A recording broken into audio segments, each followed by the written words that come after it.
고려 26대 왕인 충선왕. 그는 46이 되던 해인 1320년 예기치 못한 운명을 맞게 된다. 한나라의 국왕인 그에게 유배 명령이 떨어진 것이다. 충선왕의 유배지는 당시의 토번으로 지금의 티벳. 그곳에 도착하는 데만도 무려 반년이나 걸린 멀고도 험난한 길이었다. 고려 충선왕이 그 먼 나라까지 유배를 간 까닭은 무엇일까?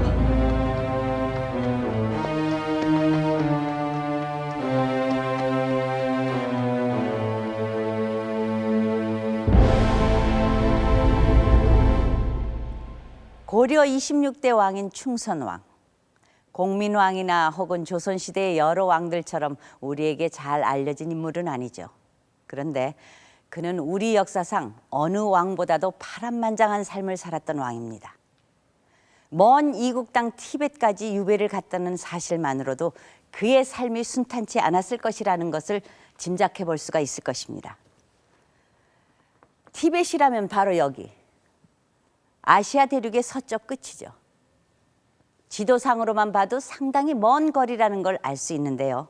아마 700여 년 전 충선왕이 유배될 당시엔 더 멀고 낯선 땅이었을 것입니다.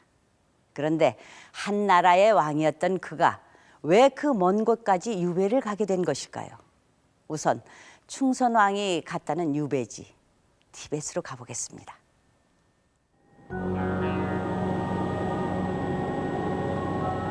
북경에서 비행기로 5시간 만에 보이는 히말라야의 설산. 그 산자락에 티벳이 있다.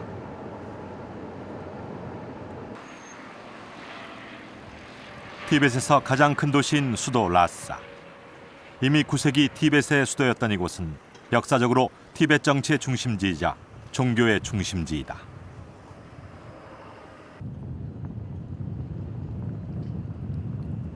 신비의 불교 왕국답게 시내 중심에 달라이라마가 거주했던 포탈라 궁과 그 옆으로 사원들이 있다. 1년 내내 이곳에는 기도하는 사람들의 발길이 끊이지 않는다고 한다.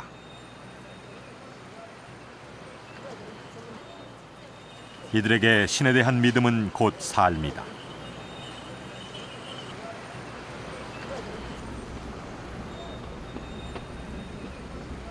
떨어진 거리만큼이나 사람들과 도시의 모습이 우리와는 다른 티벳. 700년 전 충선왕은 정말 이곳까지 왔던 것일까?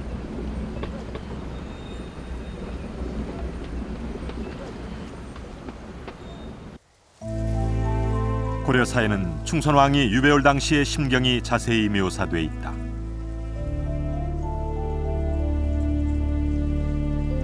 혈혈단신으로 15,000리 떨어진 곳에 유배와야 했던 한 국왕의 처참한 심정이 그대로 전해지는 것 같다.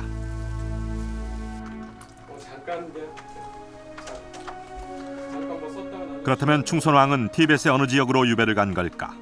지영재 교수는 충선왕 시대의 충신이었던 이재현을 연구하고 있다. 이재현은 충선왕의 유배지까지 직접 가서 충선왕을 만나고 돌아온 인물로 이재현이 남긴 글에는 충선왕을 만나러 가면서 쓴 시가 있다. 이 시들을 통해 충선왕의 15,000리 유배길을 자세히 알 수 있다.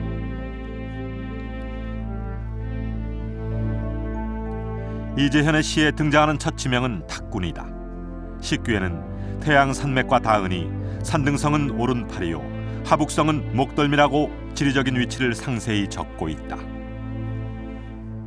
지금도 탁장의 탁주시로 이제 시로 좀 승격됐는데 북경에서 중국의 남방이나 서쪽으로 여행 가려면 북경에서 먼저 남쪽으로 내려오게 되는데 그러면 첫 번째는 도시라고 할 수 있습니다.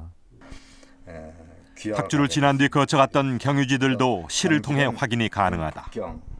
그래서 남쪽 쭉 가면 석가장, 정주까지 쭉 내려오고 그 옆에 낙양을 지나서 서안까지 가고 서안에서 란주까지는 뭐 거의 변함이 없는 길일 것입니다. 그 길을 연결해 보면 이렇게 된다. 북경에서 남쪽에 위치한 탁군으로 내려온 뒤 서쪽의 도시들을 지나게 되는데 모두 중국의 역참이 있던 곳이다. 그런데 도스마부터는 기록이 남아있지 않다. 도스마부터 라싸까지도 역참을 이용했다고 가정해보면 이렇게 두 갈래 길을 추정해볼 수 있다. 15,000리에 달하는 이 길이 얼마나 멀고 험난했는지 이재현의 글에 잘 남아있다. 혁선으로 강을 건너고 소달구지에서 노숙하며 무려 반년이나 걸려 가야 했던 고난의 길이었다. 따라간 사람 중에서 벼슬아치는 두 사람이었고, 그다음 나머지는 뭐 마부라든지 이런 사람이 있었는데 가다가 중간에 도망오고 다 그랬다는 말이 많습니다. 워낙 기후도 나쁘고 교통도 나쁘고 살기도 힘드니까 중간에 다 도망온 것 같아요. 티벳에 도착한 충선왕의 유배지는 고려사에 그 기록이 남아있다. 유배지는 티벳의 어디였을까? 기록에 의하면 충선왕의 유배지는 티벳의 살사결이라는 지역이다.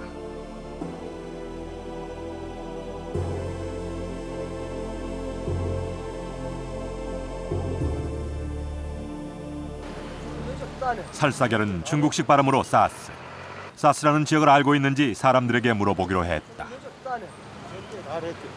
那跟这个有翻译差不多的地方在哪儿啊？萨斯节以前没有这个地名吗？没有这个没听过。没听过。那萨斯节跟这个不知道这个地方啊？这个不太清楚。 아주 오래전에 쓰이던 지명인지 사람들은 잘 알지 못했다. 취재진은 라싸 시내에 위치한 박물관을 찾았다. 이곳에서는 14세기 지명인 살사결을 확인할 수 있을까? 那应该是撒娇，这是元代的话，如果确定了这个文书是元代的话，我想撒佛教的中心就在撒娇，就在这个地方，就在今天的这个泽地区，就到这个，现在路也特别好，好走得很，从拉萨到这个 살사결은 지금의 사케아 지역. 라싸에서 서쪽으로 450km 더 들어간 곳이다.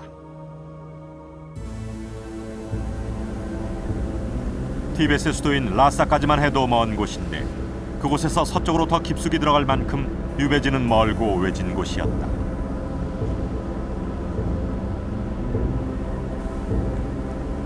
라싸에서 쉬지 않고 달렸는데도 9시간이 좋게 걸리는 거리.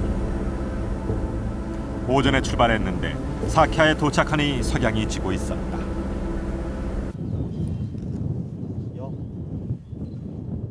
고산지대라서 그런지 티벳의 여느 도시들처럼 주변 경관은 황량했다. 하지만 충선왕이 이곳에 왔던 14세기경, 샤카는 티벳 정치와 종교의 중심지였던 곳이다.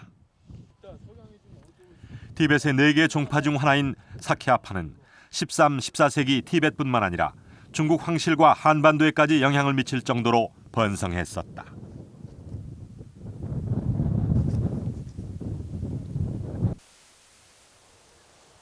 마을에 가장 크게 자리하고 있는 건물이 바로 사케아 사원.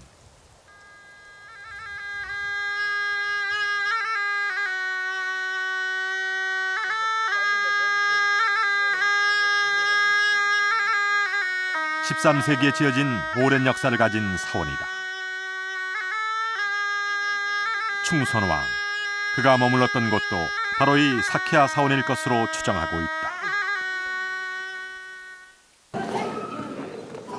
이제 옛 영화로움은 사라졌지만 사원은 지금도 쓰이고 있다. 승려들이 불공을 들이고 있고 신도들의 발길도 끊이질 않는다.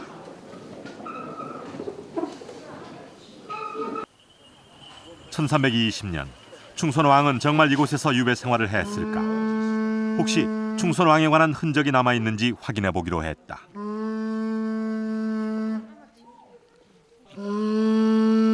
다행히 주지 스님은 충선왕에 대해 알고 있었다. 中宣王的跟个永远跟不了那种撒娇的偏，天这个工人给普通的那种学起来，他这老几有几多了？他家里能一直拿了撒瓦了，是俺这天那撒鸡东热是拿了，一直拿了撒瓦，他这还搞个名头呀？撒瓦他这他提到了土穷啊的，天那带撒土带瓦的，伢那撒这天当天热是个天的天给名头了，那确实个有的有的嘛多这个，哎，那是今年没马上是好是个的。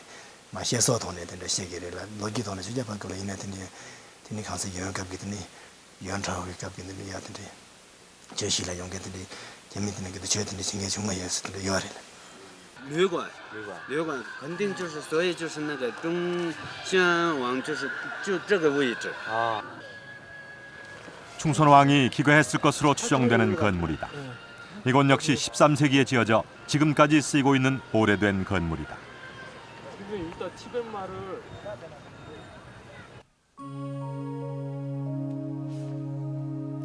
지금 이곳은 승려들이 기거하는 방으로 승려들은 이곳에서 참선을 하고 불경을 공부한다. 주지 스님에 의하면 충선왕이 유배올 즈음에 이곳은 외지에서 온 사람들의 숙소였으며 충선왕도 이곳에서 불경 공부를 했다고 한다.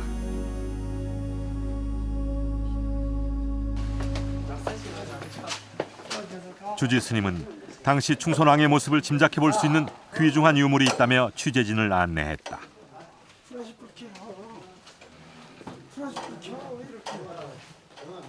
사원 건물 깊숙한 곳에 위치한 탱화들이 보관돼 있는 방이다.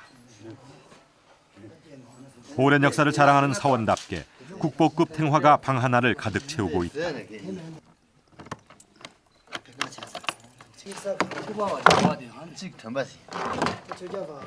자물쇠까지 채워 고이 간직하고 있는 탱화 하나를 꺼냈다. 이것이 충선왕과 관련 있는 그림이라는 것이다. 있는 부분 那个部分是 선자문 那些外来 이 그림은 충선왕이 유배올 당시에 그려진 그림이다. 그림에는 이곳에 불경을 공부하러 온 사람들의 모습이 보인다. 그림 속에 새겨진 이름은 당시 이곳 주지 스님의 이름으로 충선왕이 유배온 시기와 정확히 일치한다. 代的历史，再加上中宣王这些有关的唐卡是肯定的。 14세기경 당대 최고의 사원이었던 사키아 사원. 탱화 속에는 지금과 흡사한 사원의 모습이 보인다. 영향력이 큰 사원이었던 만큼 이 사원에는 아시아 각지에서 불경을 공부하러 오는 사람들이 많았다.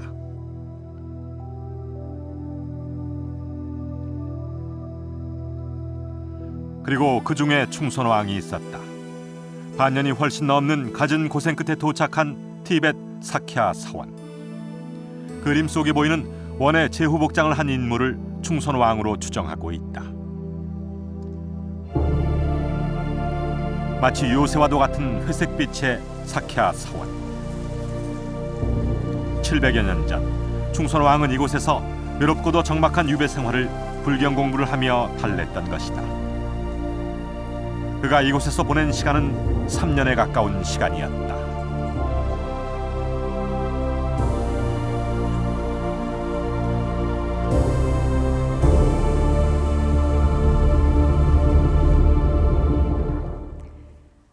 티벳은 고산지대라 나무가 많지 않은 지역입니다. 그래서인지 황량하고 쓸쓸하기만 한데요. 충선왕의 유배 생활이 얼마나 외롭고 적막했을지 짐작할 수 있을 것 같습니다. 충선왕은 이곳에서 2년 반 동안 유배 생활을 하게 됩니다. 그리고 도스마라는 지역으로 옮기게 됩니다. 도스마는 바로 이 즈음, 티벳보다는 고려에 좀 더 가까워지긴 했습니다만 여전히 먼 곳이죠. 이곳에서 7개월간 머문 뒤에야 유배에서 풀려납니다. 모두 3년 2개월간의 긴 유배 생활이었습니다. 고려의 충선왕이 티벳까지 왔다는 사실은 일반인들에게 잘 알려져 있지 않았습니다. 대체 충선왕은 어떤 인물이길래 이런 유배 생활을 해야 했을까요? 충선왕의 이력을 보면 우리가 잘 몰랐던 또 한 가지 놀라운 사실이 있습니다. 이 사람은 원나라의 황제 쿠빌라이입니다. 충선왕은 바로 이 쿠빌라이의 외손자입니다. 그러니까 쿠빌라이의 딸이 충선왕의 어머니인 셈이죠. 여러분도 아시다시피 쿠빌라이는 인류 역사상 가장 넓은 영토를 가졌던 원제국의 기반을 쌓은 인물입니다. 그런데 이러한 쿠빌라이의 외손자가 충선왕이라니 어떻게 된 것일까요?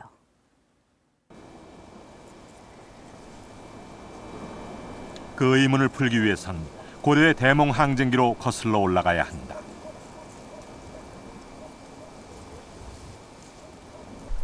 고종 18년인 1231년 몽고의 침략을 받은 고려는 몽고에 대항하기 위해 수도를 강화도로 옮겨 30여 년간 항쟁을 한다. 그리고 결국 30여 년 만에 고려는 원과의 강화를 결심하기에 이른다.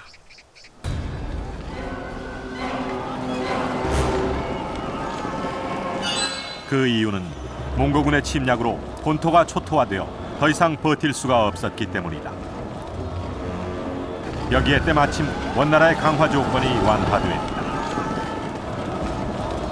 처음에는 국왕이 직접 몽골에 들어와서 항복을 해라. 또 최씨 정권의 실력자가 육지에 나와서 항복을 해라. 이런 요구를 하다가 이 강화를 임박한 시점에서는 고려 태자가 몽골에 들어와서 항복을 하면 된다. 이렇게 강화의 조건이 완화되는 것이죠.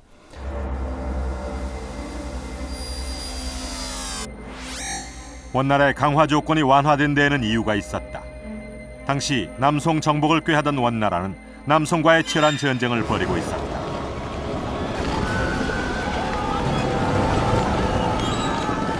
밀고 밀리는 접전 끝에 결국 원나라의 황제인 헌종이 전쟁터에서 목숨을 잃고 말았다.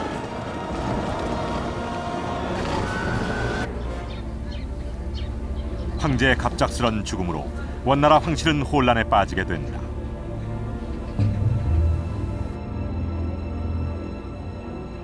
황제 자리를 놓고 헌종의 5 아들 간에 치열한 쟁탈전이 벌어지게 된 것이다.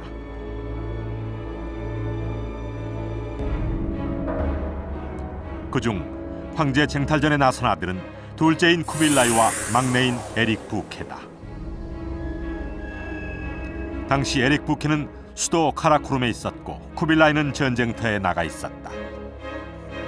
헌종이 죽자 2 아들은 서로 황제임을 주장했고 결국 전선에 있던 쿠빌라이는 에릭 부케를 치러 수도로 향한다.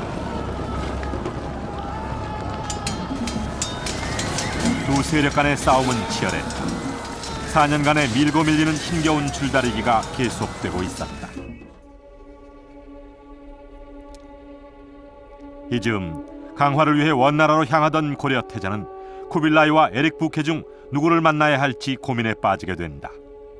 고려의 운명이 걸린 중요한 순간이었다.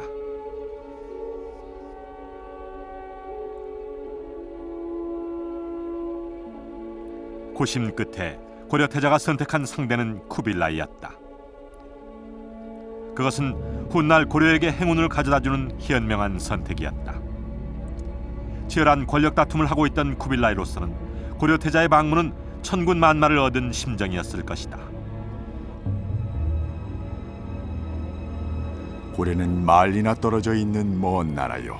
일찍이 당나라 태종이 친히 정벌하였으나 항복시킬 수 없었는데 이제 그 나라의 세자가 스스로 와서 나를 따르니 이는 하늘의 뜻이로다. 쿠빌라이로서는 그동안 30년 동안 몽골과 항쟁을 했던 고려의 태자가 자신에게 귀부를 했다. 이것은 천명이 곧 나에게 오는 것이다 라고 선전할 수 있는 좋은 그 소재가 되었던 것입니다. 이후 쿠빌라이는 동생 에릭 부케를 제압하고 황제 자리에 오르게 된다. 그가 바로 원제국의 기틀을 마련한 세조다.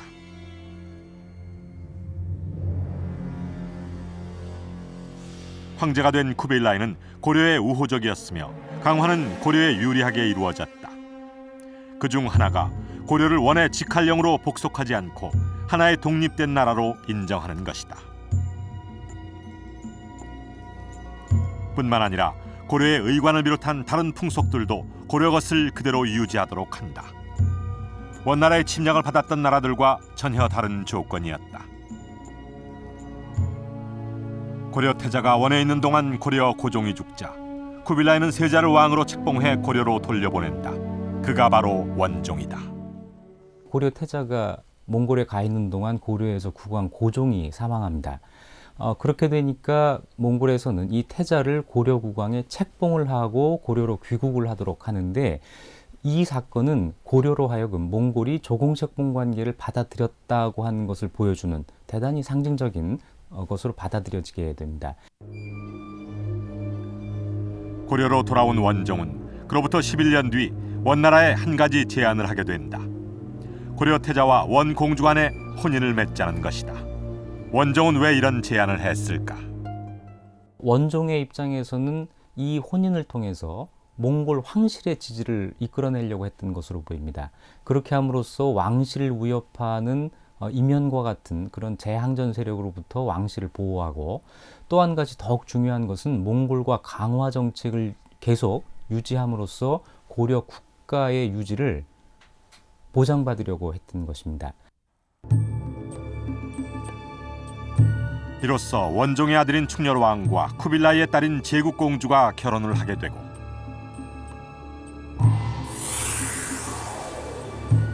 그 두 사람 사이에 태어난 아이가 바로 충선왕이다.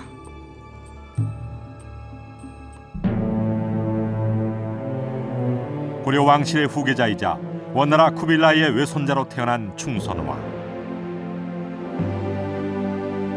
그는 당시 고려와 원나라 간의 독특한 관계 속에서 태어난 인물이었다.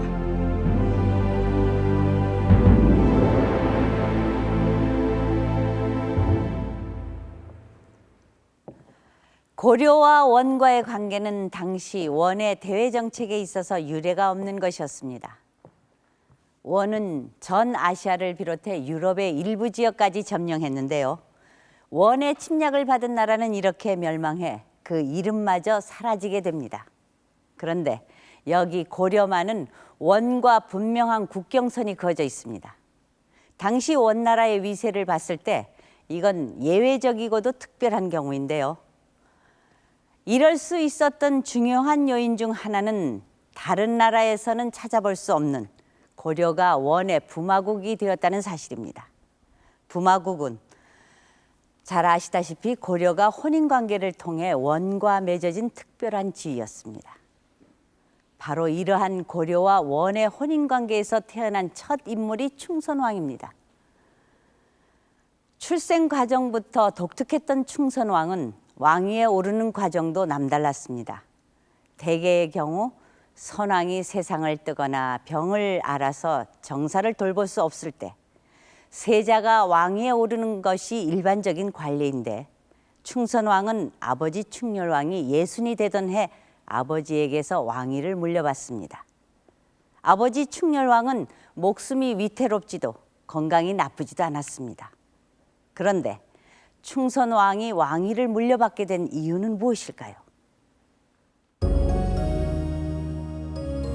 태어난 지 채 2년이 안 된 1277년 1월, 쿠빌라이의 외손자 충선왕은 세자로 책봉된다. 2살 때 이미 충렬왕의 뒤를 이을 후계자로 결정됐던 충선왕은 원에 자주 들어간다. 기록에 남아있는 공식적인 방문만도 4차례.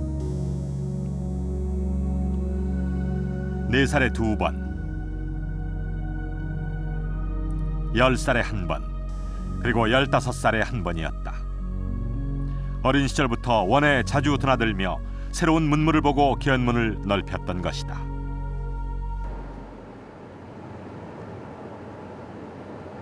지금은 명대 성인 자금성만 남아있지만 이 자리에 원나라 궁궐이 있었다. 원에 온 충선왕은 궁궐에 입궐해 외할아버지인 쿠빌라이를 자주 만난다.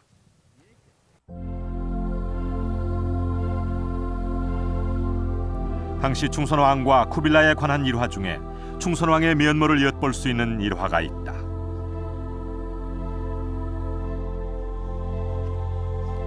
자치통감이라는 책을 읽고 있던 충선왕을 쿠빌라이가 찾아와 이런 질문을 했다고 한다. 요사이 어떤 공부를 하느냐고 물었습니다. 그러니까 이 충선왕은 통감을 읽고 있다 이렇게 얘기를 하니까, 그러면 통감을 읽은 가운데서 가장 기억에 나는 부분이 어디냐 이렇게 얘기할 때 그는 한나라 유방과 그리고 당나라 태종이 가장 위대한 군주라고 답변을 했습니다. 그러자 쿠빌라이는 충선왕에게 그러면 나와 이 한고조 그리고 당태종 충선왕과 비교하면 어떤가 이렇게 질문을 하자 충선왕은 대단히 재치 있게 답변을 합니다. 자기는 아직 어려서 비교할 수는 없다 이렇게 답변을 하고 있습니다. 이외에도 세자 시절의 충선왕의 또 다른 면모를 엿볼 수 있는 기록이 있다. 원나라에 가는 충선왕에게 신하들이 물건을 바치자 모두 백성들을 괴롭히고 원성을 산 물건이니 내가 바라는 것이 아니라며 받지 않았다고 한다. 고려의 세자로 머물러 있던 충선왕은 갑작스럽게 왕으로 책봉된다. 그 배경은 무엇일까?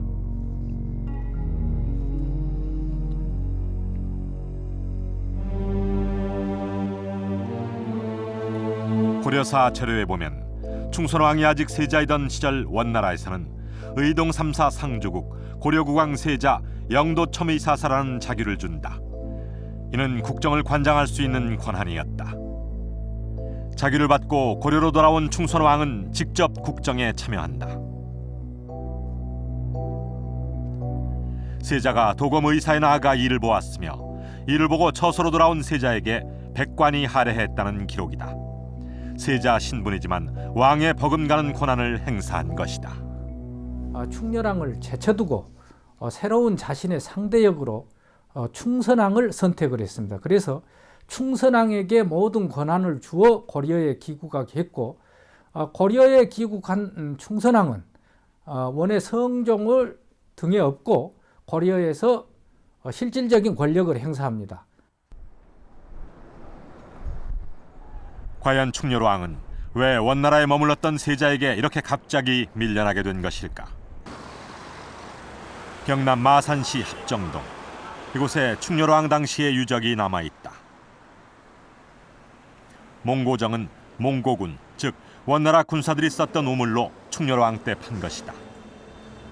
일본 정벌을 위해 이곳에 주둔해 있던 원나라 군사들을 위해 만든 시설인 것이다.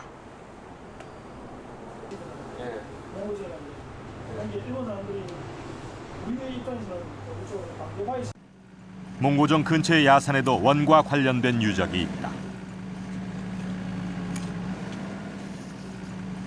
지금 현재 폭 한 4m 30에서 5m 20, 높이 한 4m 50 정도의 규모를 가진 성인터 발굴 현장입니다.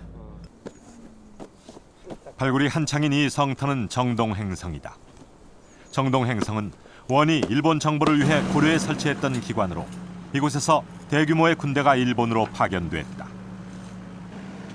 이때 충렬왕은 원의 일본 정벌에 적극적인 도움을 주었다. 당시 충렬왕은 이곳 하포 이곳에 정동행 중서성이라고 하는 일본 정벌을 위한 임시 기구를 이 성터에 위치시키고 충렬왕 본인 자신이 1281년 4월 1일 날 개경을 출발해서 약 보름 정도 소요되어 가지고 하포에 와서 한 석 달 동안 체류를 하게 됩니다. 당시 충렬왕의 그와 같은 적극적인 의지를 보여줄 수 있는 대목이 바로 이 부분이 되겠습니다. 당시 일본에 파병된 군대 중 상당수가 고려군이었다. 일본 정벌에 나선 여몽연합군의 모습을 그린 몽고 습내 회사를 보면 전면에 나선 이들은 모두 고려군들이다.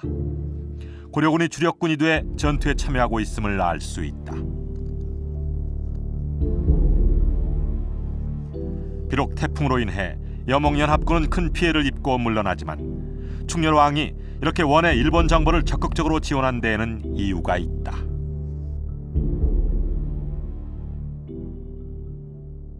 이 시기에 가끔 발생하고 있던 왜구를 소탕하고 또 전쟁에 참여하여 공을 세워서 몽고 제국 내에서 고려 왕국의 위상을 높이고자 한 것이었습니다.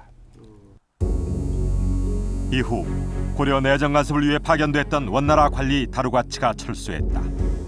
일본 원정은 원으로부터의 간섭에서 벗어나고자 했던 충렬왕의 외교 정책 중 하나였던 것이다. 사실 충렬왕은 즉위 초부터 원으로부터 고려의 자주를 지키려는 노력을 해왔다. 원의 강요에 의해 관제 변경을 할 때에도 원의 관제와 일치하는 것만 개정을 했다.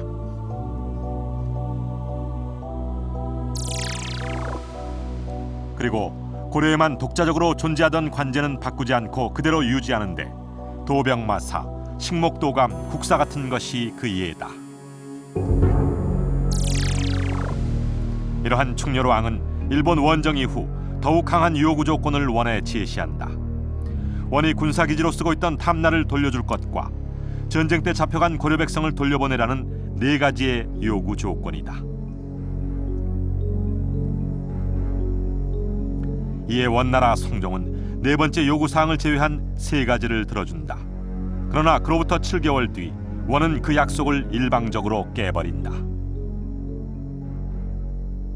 이 충렬왕은 자신의 그 세조하고 같이 정치 활동을 같이 했던 인물이라 처음에 성종이 충렬왕의 요구를 거절하지를 못합니다.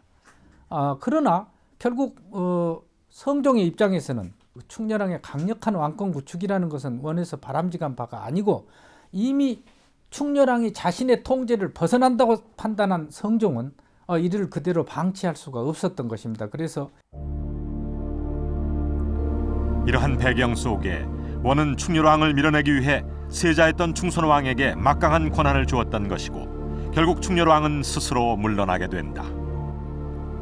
원의 압력에 의해 갑작스레 아버지 충렬왕에게서 양위를 받은 충선왕. 그는 그렇게 고려 제26대 왕의 자리에 오르게 된다. 이처럼 원의 지지를 받아 왕위에 오른 충선왕. 그런데 충선왕이 왕위에 있던 기간은 아주 짧습니다. 왕위에 오른 지 불과 8개월 만에 폐위되고 맙니다. 그리고 그 아버지 충렬왕이 다시 왕위에 오릅니다. 충선왕이 왜 이렇게 빨리 폐위된 것인지 그 이유를 국제관에서 자세히 알아보겠습니다. 충선왕의 폐위 역시 고려와 원의 관계 속에서 찾을 수 있는데요. 우선 기록상에 남아있는 충선왕의 폐위 과정부터 살펴보겠습니다.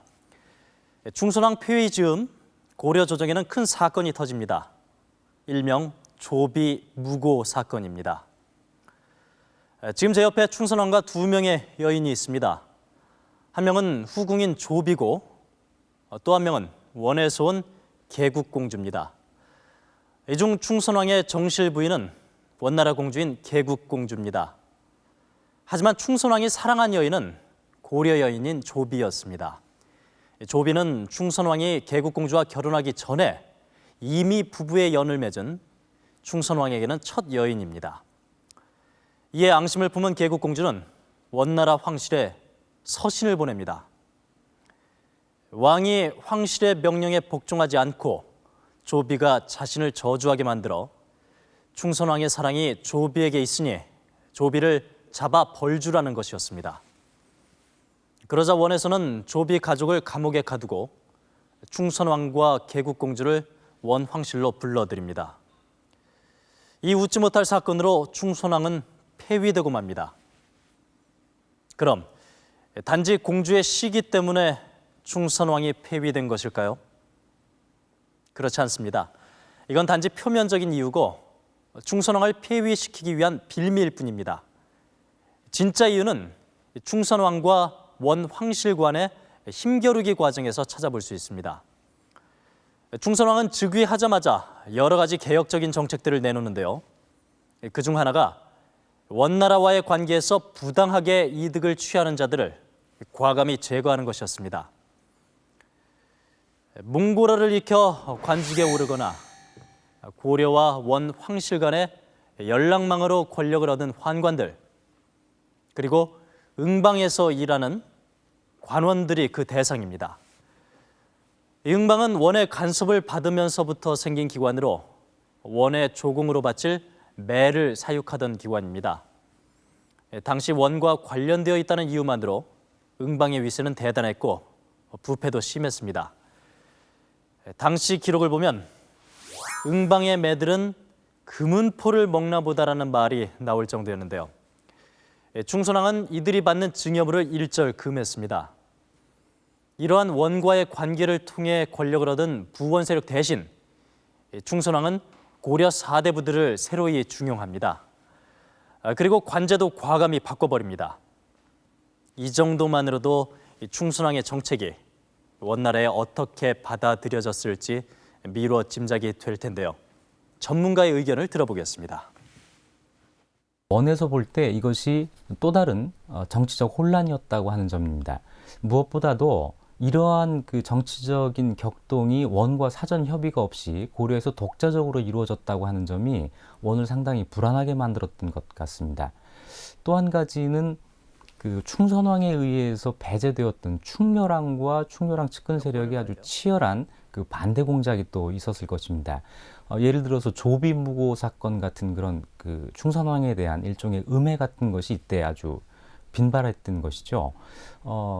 원으로서는 이러한 그 정치적 불안이 그때까지 안정되어 있었던 고려와 원의 관계를 불안하게 만들 수도 있다고 하는 그런 그 우려를 하지 않을 수가 없었고, 그것 때문에 충선왕을 그 왕위에서 다시 그 퇴위시키는 이런 조치를 취하게 됐던 것입니다. 새로운 정치 파트너로 선택됐던 충선왕 역시 원의 간섭에서 벗어나려는 기미가 보이자 곧바로 충선왕을 폐위시킨 것입니다. 그렇군요. 충렬왕에 이어서 충선왕마저도 원나라의 간섭을 최소화해보려고 노력하다가 폐위되고 만 것입니다. 하지만 충선왕은 그로부터 10년 뒤 또다시 왕위에 오릅니다. 그렇다면 어떻게 충선왕이 또다시 왕에 오르는지 그 행적을 따라가 보겠습니다. 왕위에 오르고 불과 8개월 만에 폐위된 뒤 충선왕은 바로 원으로 들어간다. 원에 돌아온 충선왕은 어떤 활동을 하게 되는 걸까? 우선 충선왕이 기거했던 곳을 찾았다. 心脏党中央和国务院。那么在元代呢，就是太子宫的所在的位置。北边呢，这边是这个忽必烈皇帝啊和皇后啊他们生活的这个地方，太液池、广寒殿，这一带。现在包括那个东南角上的那一片啊。 就是明清的紫禁城在内，这一整个大的范围都是元大都的内城，他应该就是在这里生活，主要是在活动的这个地方。 충선왕이 원나라 태자궁 근처에 살았을 것으로 추정하는 데에는 이유가 있다.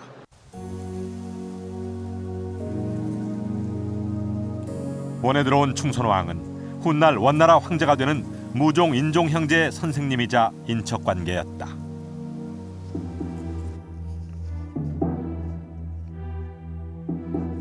무종 인종은 충선왕의 어머니인 제국공주의 남동생 타르마발라의 자식들로 충선왕과는 외사촌간이 된다.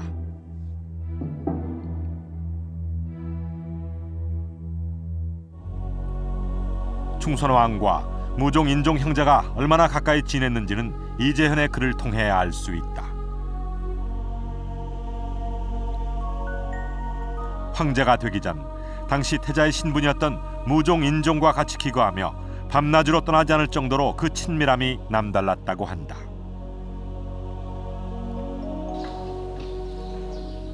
그런데 충선왕이 무종 인종 형제와 밀접하게 지낸 건 단지 인척관계 때문만은 아니었다.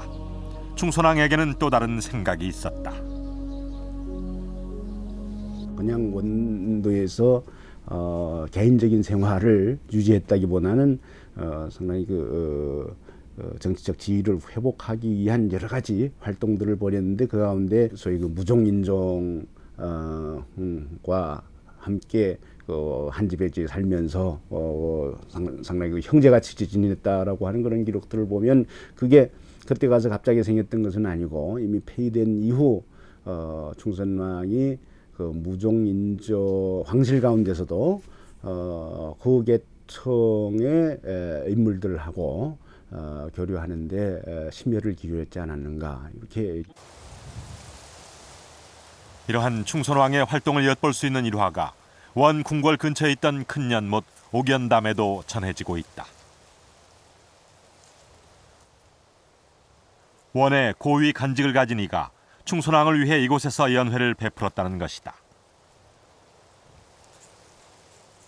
호숫가 예쁜 별땅 소문이 헛되지 아니하니 국공이 우리 임금 모시고 잔치를 베푸노라. 생황노래 끝나기도 전에 거마는 시끌벅적 아득한 서산해는 지려는 듯 어스레하도다. 즉 폐위된 뒤 충선왕은 원에서 정치적 입지를 굳히기 위한 활동을 계속했던 것이다. 그러던 중 원나라 황실엔 변화의 바람이 불어온다. 원 성종에게는 아들이 하나 있었는데 몸이 허약해 일찍 죽고 만다. 그리고 성종마저 세상을 뜨자 원 황실은 또다시 황제 자리를 둘러싼 소용돌이에 휩싸이게 되는데 이때 전면에 나선 이가 무종과 안한타다. 두 세력 간의 치열한 황제 쟁탈전은 무종의 승리로 끝이 난다. 이 과정에서 충선왕은 자신과 친분이 두터웠던 무종의 편에 섰으며 무종을 옹립하는 데 큰 공을 세운다. 但他在中国这个怎么样这个行动，有人推测说大概他是不是担任了报信的这个工作，就是说，因为他这个身份呢比较特殊一点，如果蒙古贵族出面的去找这个怀宁王海山呢，可能会这个目标比较大，可能呢是他，因为他这个特殊的一个身份嘛，就是等于他是个外人吧，是吧？这样他跟这个咱们关系又好，那么不会引起这个朝廷里边的这个 阿难达这一派的这个 무종은 왕위에 오른 뒤 충선왕의 공을 인정해 다음과 같은 교지를 내린다. 착한 일에는 상을 주고 악한 자에게는 벌을 주는 것은 지극히 공평한 일로서 임금에게 충성하는 큰 절조를 보존하기 위해 특별히 당신에게 계부의동 3사 태자제부 상주국 부마도위 벼슬을 주고 심양왕으로 봉한다.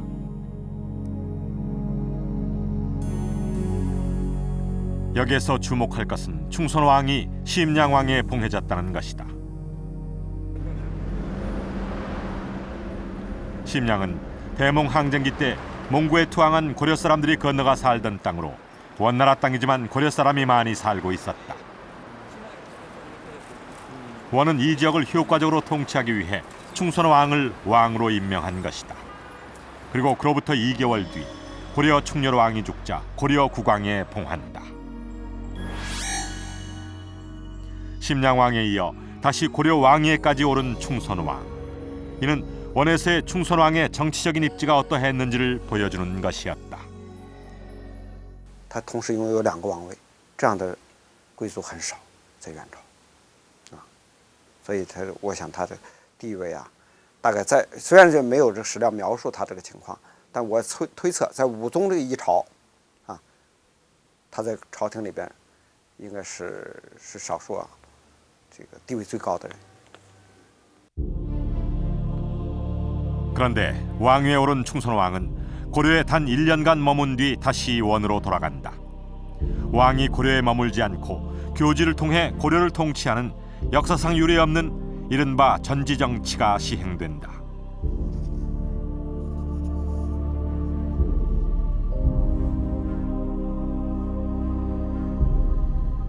충선왕은 왜 이런 전지정치를 하게 된 것일까?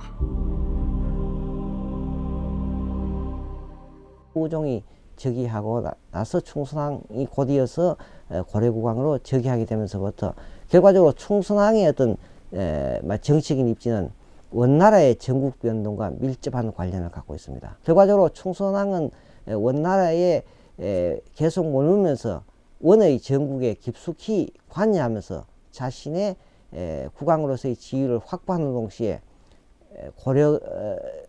원나라의 제국으로서의 어떤 고려 국가의 이익을 최대한 확보하려는 이러한 하나의 목표가 충선왕이 원나라에 장기간 머무는 하나의 원인이 되었다고 말씀드릴 수가 있겠습니다. 실제 충선왕이 원의 정치에 깊숙이 개입하면서 원에서의 충선왕의 정치적 지위는 더욱 높아지고 따라서 고려의 입지도 강화된다.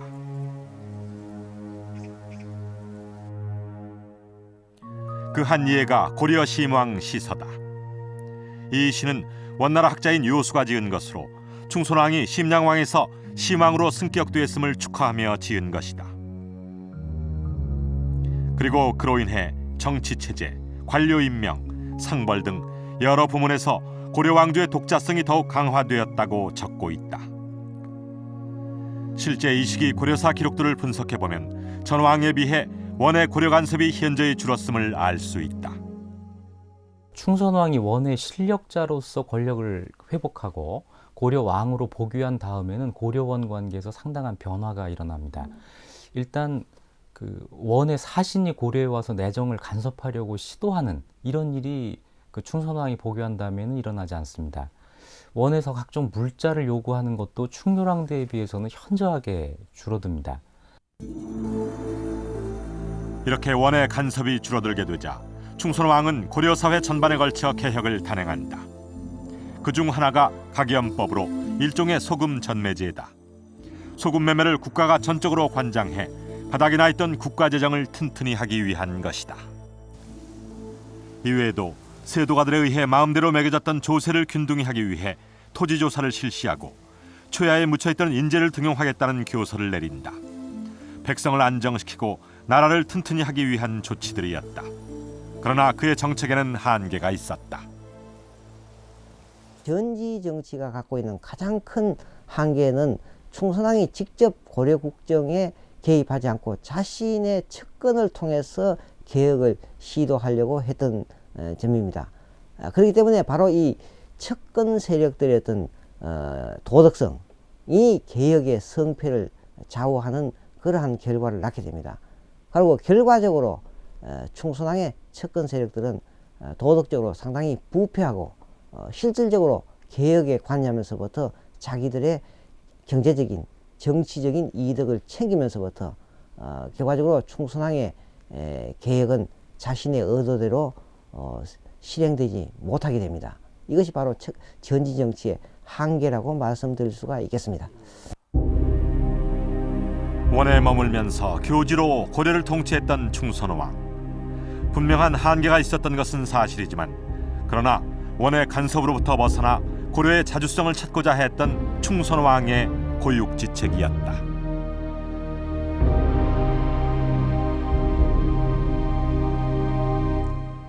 충선왕은 왕이 되었어도 고려에 오지 않고 계속 원에 머물러 있었습니다. 원의 마음에 들지 않으면 왕을 마음대로 폐위시킬 정도로 원의 간섭이 극심했던 시기에 더욱이 한 번의 폐위 경험이 있는 충선왕으로서 그것은 어쩔 수 없는 선택이자 또 그가 할 수 있는 최선이었는지도 모릅니다. 이렇게 해서 충선왕은 원에 계속 머물게 됩니다. 한편 고려 조정은 왕위를 비워둘 수 없다고 왕의 귀국을 강력히 요청합니다. 이때 충선왕의 선택은 무엇이었을까요? 그의 선택은 고려로 귀국하는 것이 아니라 자신의 아들 충숙왕에게 왕위를 물려주는 것이었습니다. 충선왕의 이런 선택은 왕의 자리를 유지하기 위해 고려에 귀국하는 것보다 원에 그대로 남아있는 것이 오히려 고려에 도움이 된다는 판단을 내렸기 때문인 것으로 추정됩니다. 그래서 충선왕은 상왕의 지위에서 계속 원에 머물게 되는데요. 그런데 이런 충선왕에게 위기가 닥칩니다. 원 조정의 깊은 권력 기반을 가지고 있던 충선왕은 갑자기 티벳으로 유배를 가게 되는 운명을 맞이하게 됩니다. 아들 충숙왕에게 왕위를 물려준 뒤 다시 원으로 돌아온 충선왕은 여전히 원에서 탄탄한 입지를 가지고 있었다. 원으로 돌아온 해인 1313년 10월 충선왕은 과거제 실시를 건의했고 그 제안이 받아들여져 원에도 과거제도가 실시되기에 이른다.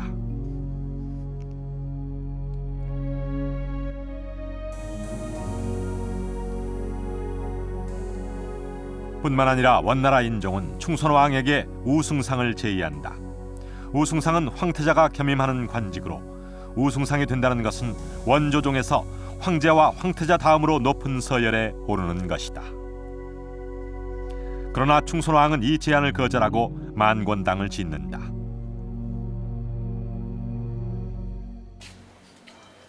만권당은 말 그대로 만권의 책이 있는 집으로 충선왕은 정치 일선에서 물러난 뒤 만권당에서 학문에 정진하고자 했던 것이다. 만권당에는 조맹부를 비롯해 원나라의 유명한 학자들이 모여들었다. 조명부의 글씨와 서법이 고려에 전해진 건 만권당에 의해 가능했던 것이다. 충선왕은 원나라 학자뿐 아니라 고려 학자 이재현을 불러 원과 고려의 학문과 문화교류를 시도한다. 충선왕은 이러한 망원당을 통해서 자신의 정책을 구상하고 또한 새로운 학술 조류를 받아들이면서 한편으로는 이 망원당을 통해서 자신의 어떤 정치를 실험하려고 했던 것이 아닌가 이런 생각이 듭니다. 이렇게 만권당을 통해 새로이 자신의 기반을 닦아나가던 충선왕에게 위기가 닥친다. 1320년 충선왕이 옹립했던 원나라 인종이 숨을 거둔다. 그것은 충선왕의 지지 기반이 사라졌음을 의미하는 것이다.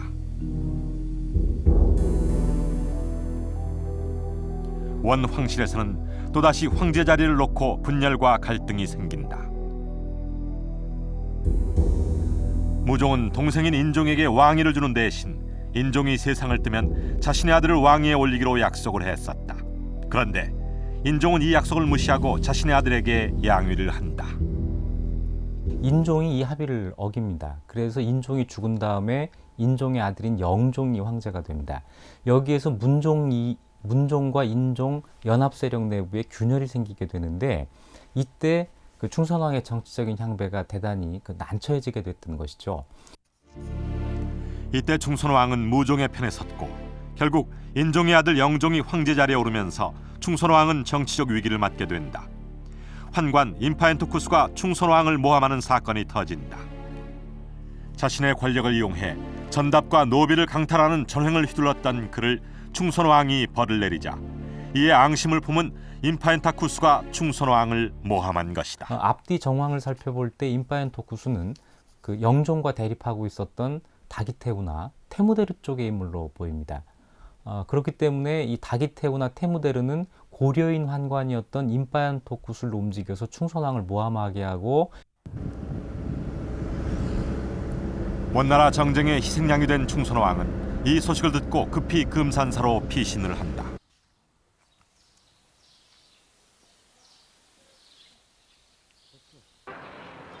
당시 강남 지역에 위치했던 남경의 금산사는 충선왕과 인연이 깊은 곳이었다.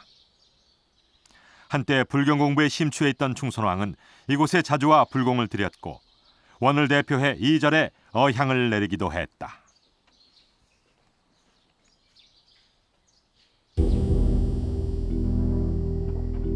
그런데 충선왕이 금산사에 이르렀을 때 이미 원나라 영종의 명령을 받은 군사들이 금산사에 진을 치고 있었다.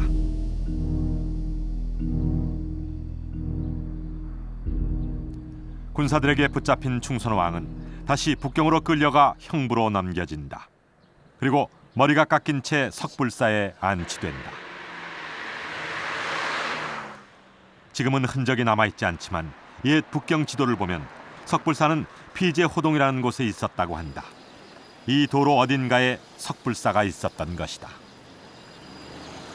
大街的这一条，大街的某一处，但是现在已经看不到任何痕迹。 석불사에 갇혀 원 황실의 처분만을 기다리고 있었을 충선왕. 결국 2개월 뒤 충선왕에게 티벳으로 유배가라는 원나라 영종의 명령이 떨어진다. 고려사에 의하면 충선왕을 티벳으로 보내는 이유는 불경을 공부하라는 것이었다. 그러나 그것은 대외적으로 내세운 명목일 뿐이었다.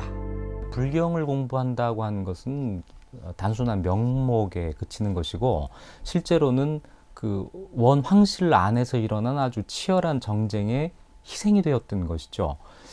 그리고 그런 사태는 충선왕이 자초한 면이 있습니다. 충선왕 자신이 이 원 황실의 내분에 개입해서 한 번은 승리자가 되어서 권력을 장악할 수가 있었던 것이지만 언젠가는 그 정쟁에서 패배를 하면 이런 그 피해를 받을 수도 있다고 하는 가능성을 처음부터 잉태하고 있었다고 할 수가 있습니다.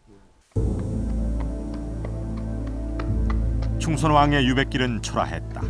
기록에 의하면 유배 명령이 떨어지자 충선왕을 모시던 많은 신하들은 도망가버리고 몇 명만이 남아 충선왕의 유배길을 따랐다고 한다.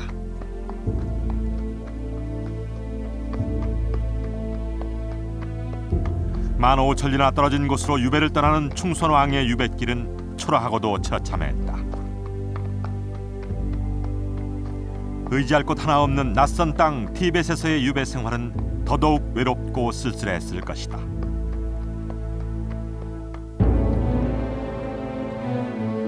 한때 고려와 원에서 최고의 권력을 누렸던 충선왕에게 닥친 기막힌 운명. 그것은 원 간섭기 고려 국왕의 비극적인 운명이었다.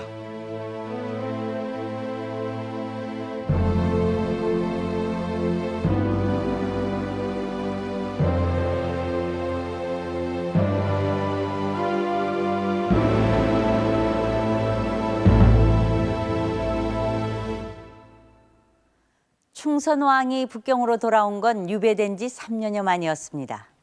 원나라 영종이 죽고 태정제가 즉위하자 충선왕이 유배에서 풀려난 것입니다. 하지만 북경으로 돌아온 지 불과 2년 만에 충선왕은 51세의 일기로 생을 마감하게 됩니다. 쿠빌라이의 외손자로 태어나 왕위에 2번 오르고 그리고 티벳 유배까지 참으로 파란만장한 삶을 산 왕이었습니다. 이건 원간섭기 고려의 왕계보도입니다. 폐위와 포기를 거듭했던 고려왕은 비단 충선왕만이 아니었습니다. 무려 4명의 왕이 2번씩 왕위에 올랐고 그것은 바로 원간섭기 고려의 운명과도 같은 것이었습니다. 오늘 우리가 만나본 충선왕, 그의 행적에서 우리는 고려의 자주성을 지키려 했던 의지를 볼 수 있습니다. 하지만 나라는 유지했지만 원에 종속됐던 고려의 운명 속에서 그의 선택은 한계를 가질 수밖에 없었습니다. 암흑의 시기여 아픔의 역사인 원간섭기, 어쩌면 돌아보고 싶지 않은 우리의 역사인지도 모릅니다. 하지만 오늘 살펴본 고려 충선왕의 삶은 우리에게 또 다른 역사적 교훈으로 다가옵니다.